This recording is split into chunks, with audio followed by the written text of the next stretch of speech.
We'll have a look at some definitions. The types of hypertension,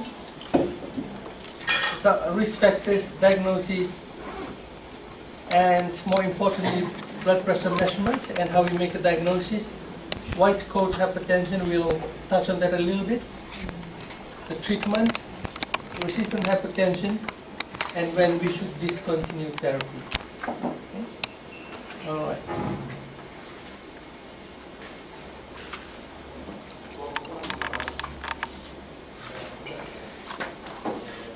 Blood pressure is based upon the average of 2 or more properly measured readings at each of 2 or more visits after an initial screen. Okay?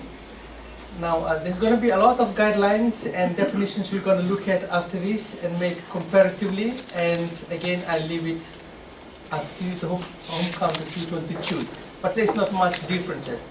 We'll skim around the globe, have a look at who's got what. Yes, and then we'll come to a consensus. But in general, they say a normal blood pressure is a systolic of less than 120 and a diastolic of less than 80. Now, if you don't have these numbers, then you may be having hypertension. Okay? Right? Okay. Now, pre-hypertension,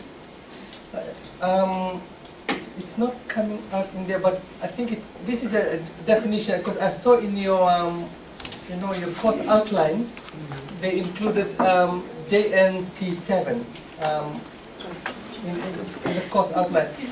It's no fancy stuff, it's just the Joint National Committee 7th meeting. Yes? This is US or World Joint National Committee, JNC7 definition. Okay? It's important to look at the numbers and who's defining it as what. Okay? So this is the JNC in your course outline. Yes? But we'll come to the other definitions after this. And they say pre-hypertension is systolic 120 to 139. Just like pre-diabetes, now there's another fancy concept called pre-hypertension. Yes, everything has to be pre before the main thing happens. Anyway, it has to be pre. Huh? Pre and post. Okay. Okay. So pre-hypertension systolic 120 to 139 and a diastolic of 80 to 89. That is JNC7. Okay. Then they further define hypertension stage 1 and stage 2 only. And then stage 1, which some of you may say as, oh, this is mild. We often say mild, loosely, mild hypertension. And stage 2 is more than 160 or diastolic more than 100. Okay? And we skim around and look at some of the definition. This definition applies to adults who are on no antihypertensive medication. And it's important that